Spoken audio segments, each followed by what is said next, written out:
اعوذ باللہ من الشیطان الرجیم بسم اللہ الرحمن الرحیم ولما جاء آل لوط المرسلین، پھر جب فرشتے آل لوط کے پاس پہنچے. سورۃ الحجر آیا 61. فلما جاء، پھر جب پہنچے، یعنی فرشتے جب ابراہیم علیہ السلام کے پاس سے نکلے تو خوبصورت نوجوانوں کی صورت میں آئے. آل لوط المرسلین، فرشتے آل لوط کے پاس، فرشتے لوط علیہ السلام کی بستی میں آئے تو ان کے گھروں میں داخل ہو گئے. قال انکم قوم منکرون، لوط علیہ السلام نے کہا یقیناً تم لوگ اجنبی ہو. سورۃ الحجر آیا 62. قال، لوط علیہ السلام نے فرشتوں سے کہا انکم قوم منکرون، یقیناً تم لوگ اجنبی ہو، یعنی تم لوگ جان پہچان کے نہیں، ناشنا سے لگتے ہو، میں تمہیں اجنبی محسوس کرتا ہوں. قالوا بل جئناک بما كانوا فیہ یمترون، انہوں نے کہا بلکہ ہم تمہارے پاس اس چیز کو لے کر آئے ہیں جس میں وہ شک کیا کرتے تھے. سورۃ الحجر آیا 63. قالوا، فرشتوں نے کہا بل جئناک بما كانوا فیہ یمترون، بلکہ ہم تمہارے پاس اس چیز کو لے کر آئے ہیں جس میں وہ شک کیا کرتے تھے، یعنی ہم آپ کے پاس ان لوگوں کے لیے عذاب لے کر آئے ہیں جس کے بارے میں وہ شک کرتے تھے، اور آپ سے عذاب کی وعید سن کر کہتے تھے ہم پر کبھی عذاب نہیں آئے گا. وَآتَيْنَاكَ بِالْحَقِّ وَإِنَّا لَصَادِقُونَ، اور ہم تمہارے پاس حق لائے ہیں، بلا شبہ ہم یقیناً سچے ہیں. سورۃ الحجر آیا 64. وَآتَيْنَاكَ بِالْحَقِّ، اور ہم تمہارے پاس حق لائے ہیں، یعنی ہم آپ کے پاس ثابت شدہ حق لے کر آئے ہیں جس میں کوئی شک نہیں. جیسا کہ رب العزت نے فرمایا فرشتوں کو حق کے ساتھ، ہم فرشتوں کو حق کے ساتھ ہی نازل کرتے ہیں اور اس وقت وہ مہلت دیے گئے نہیں ہوتے. سورۃ الحجر آیا 8. وَإِنَّا لَصَادِقُونَ، اور بلا شبہ ہم یقیناً سچے ہیں، ہم آپ کو جو عذاب کی خبر دے رہے ہیں اس میں ہم سچے ہیں. فَأَسْرِ بِأَهْلِكَ بِقِطْعٍ مِّنَ اللَّيْلِ وَاتَّبِعْ أَدْبَارَهُمْ وَلَا يَلْتَفِتْ مِنكُمْ أَحَدٌ وَأَمْضُوا حَيْثُ تُؤْمَرُونَ، بس تم رات کے کسی حصے میں اپنے گھر والوں کو لے چلو اور تم ان کے پیچھے پیچھے چلو، اور تم میں سے کوئی پلٹ کر نہ دیکھے، اور وہاں چلے جاؤ جہاں جانے کا تمہیں حکم دیا جاتا ہے. سورۃ الحجر آیا 65. فَأَسْرِ، پس لے چلو سیدنا لوط علیہ السلام کو اپنے خاندان سمیت راتوں رات نکل جانے کا حکم ملا.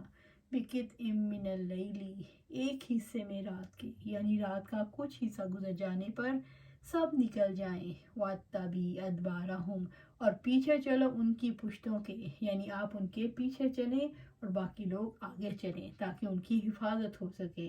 پیغمبر اسلام بھی جنگی لشکر کے پیچھے پیچھے چلا کرتا تھا تاکہ کمزوروں کو آگے بڑھائیں اور گری پڑی چیزیں اٹھا لیں. وَلَا يَلْتَفِتْ مِنْكُمْ أَحَدٌ، اور تم میں سے کوئی پلٹ کر نہ دیکھے، یعنی کوئی بھی پیچھے مڑ کر مجرموں پر نازل ہوتا ہوا عذاب نہ دیکھے، یعنی چیخیں سن کر پیچھے نہ دیکھے، لوگوں کو چھوڑ کر آگے بڑھ جانا. وَأَمْضُوا حَيْثُ تُؤْمَرُونَ، اور وہاں چلے جاؤ جہاں جانے کا تمہیں حکم دیا جاتا ہے. گویا ان کے ساتھ کوئی رہبر تھا جو ان کی رہنمائی کرتا تھا انہیں کہاں جانا ہے، یعنی جیسے تمہارے رب نے تمہیں حکم دیا ہے انہیں شام کی طرف جانے کا حکم دیا گیا. وَقَضَيْنَا إِلَيْهِ ذَلِكَ الْأَمْرَ أَنَّ دَابِرَ هَؤُلَاءِ مَقْطُوعٌ مُصْبِحِينَ، اور اسے ہم نے یہ فیصلہ پہنچا دیا کہ یقیناً صبح ہوتے ہی ان کی جڑ کاٹ دی جانے والی ہے. سورۃ الحجر آیا 66. وَقَضَيْنَا إِلَيْهِ ذَلِكَ الْأَمْرُ، اور اسے ہم نے یہ فیصلہ پہنچا دیا، یعنی ہم نے ایسی خبر کے بارے میں بتا دیا جس کے بارے میں فیصلہ ہو چکا، جس میں تبدیلی کی گنجائش نہیں. أَنَّ دَابِرَ هَؤُلَاءِ مَقْطُوعٌ مُصْبِحِينَ، یقیناً صبح ہوتے ہی ان کی جڑ کاٹ دی جانے والی ہے، یعنی صبح کے وقت ان پر عذاب آ جائے گا. اور ان کی جڑ کاٹ دے گا۔ رب العزت نے فرمایا یقیناً ان کے وعدے کا وقت صبح ہے۔ سورہ ہود آیا 18۔ انس بن مالک رضی اللہ تعالیٰ عنہ بیان کرتے ہیں کہ آپ صلی اللہ علیہ وآلہ وسلم رات کے وقت خیبر پہنچے۔ آپ صلی اللہ علیہ وآلہ وسلم کا دستور تھا جب کسی قوم پر حملہ کرنے کے لیے رات کے وقت پہنچتے تو فوراً ہی حملہ نہیں کرتے تھے، بلکہ جب صبح ہو جاتی تو پھر حملہ کرتے۔ چنانچہ صبح کے وقت یہودی اپنے کلہاڑے اور ٹوکرے لے کر باہر نکلے، لیکن جب انہوں نے رسول اللہ صلی اللہ علیہ وسلم کو دیکھا تو شور کرنے لگے کہ اللہ کی قسم، محمد صلی اللہ علیہ وآلہ وسلم لشکر لے کر آ گئے۔ رسول اللہ صلی اللہ علیہ وسلم نے فرمایا خیبر برباد ہوا۔ ہم جب کسی قوم کے میدان میں اتر جاتے ہیں تو ڈرائے ہوئے لوگوں کی صبح پوری ہو جاتی ہے۔ وَجَاءَ أَهْلُ الْمَدِينَةِ يَسْتَبْشِرُونَ، اور شہر کے لوگ خوش ہوتے ہوئے آ گئے۔ سورۃ الحجر آیا 67۔ وَجَاءَ أَهْلُ الْمَدِينَةِ، اور شہر کے لوگ آ گئے۔ سدوم کے باشندے نوجوان لڑکوں کے بارے میں سن کر بھاگتے ہوئے آ گئے۔ یستبشرون، خوش ہوتے ہوئے، یعنی لوط علیہ السلام کے خوبصورت مہمانوں کی آمد اور ان پر انہیں قدرت حاصل ہونے کی بنا پر وہ ایک دوسرے کو خوشخبری دیتے تھے۔ ان کا مقصد ان کے ساتھ بدفعلی کرنے کا تھا، بس وہ آئے اور لوط علیہ السلام کے گھر پہنچ گئے اور ان کے مہمانوں کے بارے میں ان کے ساتھ جھگڑنے لگے، اور لوط علیہ السلام نے ان سے بچنے کی کوشش کرتے ہوئے کہا، لوط علیہ السلام نے کہا یقیناً یہ لوگ میرے مہمان ہیں، سو تم مجھے ذلیل نہ کرو۔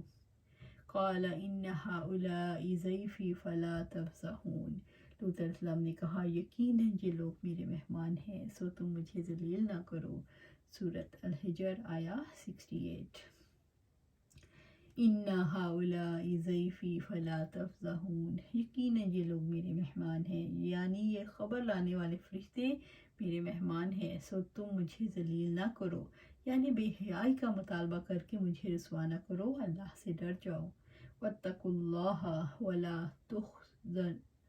تخزون، اور اللہ تعالیٰ سے ڈرو اور مجھے رسوا نہ کرو۔ سورۃ الحجر آیا 69۔ واتقوا اللہ، اور اللہ سے ڈرو، یعنی میرے اور اپنے بارے میں اللہ تعالیٰ سے ڈر جاؤ کہ کہیں تم پر اس کا عذاب نہ آ جائے۔ ولا تخزون، اور مجھے رسوا نہ کرو، میرے مہمانوں کے سامنے مجھے شرمندہ نہ کرو، ان مقدس مہمانوں کی بے حرمتی نہ کرو۔ قالوا اولم ننہک عن العالمین، اور انہوں نے کہا کیا ہم نے سارے جہانوں سے تمہیں منع نہیں کیا؟ سورۃ الحجر آیا 70۔ قالوا، انہوں نے، لوط علیہ السلام کی قوم نے انہیں جواب دیا، اولم ننہک عن العالمین، کیا ہم نے سارے جہانوں سے تمہیں منع نہیں کیا؟ یعنی ہم نے تو ان کی مہمان نوازی کرنے سے تمہیں پہلے ہی روک دیا ہے، اور ہم نے پہلے ہی تمہیں ان کے ان باتوں سے ڈرایا ہے، اس لیے ہمیں بری ذمہ ہے۔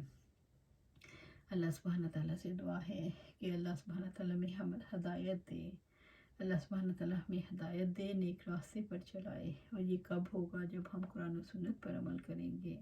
اللہ سبحانہ تعالیٰ ہمیں قرآن و سنت پر عمل کرنے کی توفیق عطا فرمائے اور اس پر ہمیں ثابت قدم رکھے۔ آمین یا رب العالمین۔